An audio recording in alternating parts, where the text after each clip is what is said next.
कहा जाता है कि सफलता पाने से ज्यादा उसे संभालना मुश्किल है और शायद ऐसा ही हुआ राजेश खन्ना के साथ। लगातार 15 हिट फिल्में देकर उन्होंने रिकॉर्ड तो बना लिया, लेकिन इस स्टारडम को वो अच्छी तरह से संभाल नहीं पाए। कामयाबी के रंग में रंगे राजेश खन्ना अक्सर देर रात तक पार्टियां करने लगे। इन पार्टियों का असर उनके शरीर के साथ साथ उनके रिश्तों पर भी पड़ने लगा। उनके अंदर एक अनकहा सा दर्द बैठ गया था। उनके खत्म होते करियर के स्ट्रेस में उनकी शादीशुदा जिंदगी भी पिसने लगी थी। Rajesh Khanna the untold story of India's first superstar लिखने वाले यासिर उस्मान ने भी काका के जीवन से जुड़े कई खुलासे किए हैं।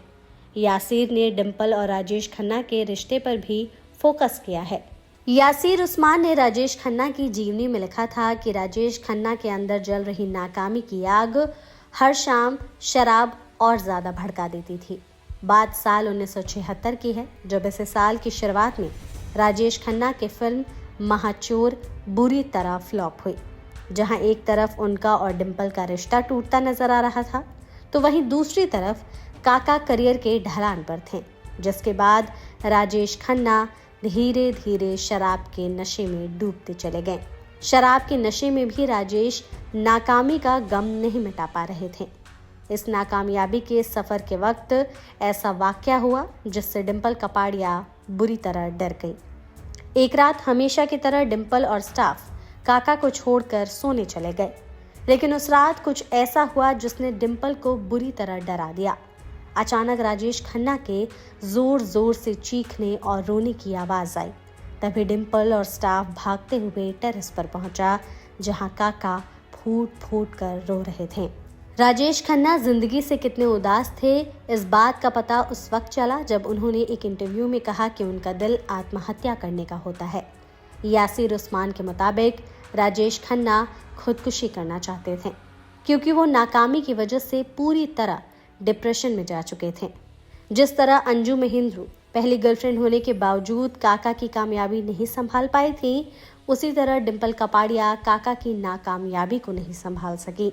राजेश खन्ना के ढलते करियर के बोझ तले उनकी शादी पिसने लगी थी। बात यहाँ तक पहुँच गई कि राजेश खन्ना और उनकी पत्नी के बीच आए दिन किसी न किसी बात को लेकर लड़ाइयाँ शुरू हो गई। उनकी ये लड़ाइयाँ सिर्फ उनके घर के अंदर ही नहीं, बल्कि मीडिया में भी डिस्कस होने लगी। एक लेख में तो ये तक छपा कि राजेश ने डिंपल की पिटाई तक कर दी, जिसके बाद डिंपल अपना घर छोड़कर अपने पापा के घर चली गई। डिंपल कपाड़िया ने अपने एक इंटरव्यू में कहा था, मैंने पापा के घर वापस जाने की गलती कर दी।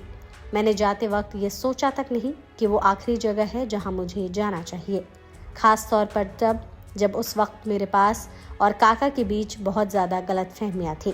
मैं ट्विंकल को अपने साथ ले गई और काका के साथ बातचीत करने तक से इनकार कर दिया। यही नहीं, मैंने तो तलाक के कागजात भी तैयार करवा लिए। लेकिन कुछ समय बाद अपने इस नाजुक रिश्ते को संभालने के लिए डिंपल फिर अपने घर वापस लौटी।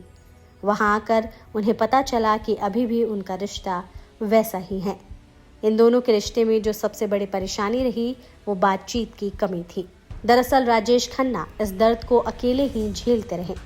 डिंपल सोचती थी कि आज राजेश उनसे अपने दिल की बात करेंगे, लेकिन ऐसा कभी होता ही नहीं। इसी खामोशी ने डिंपल राजेश के रिश्ते में दूरियां बढ़ा दी थी। इस घटना के बाद डिंपल ने खुद को बदलने और हालात से समझौता करने का फैसला कर लिया। उम्मीद है आपको ये वीडियो अच्छा लगा होगा।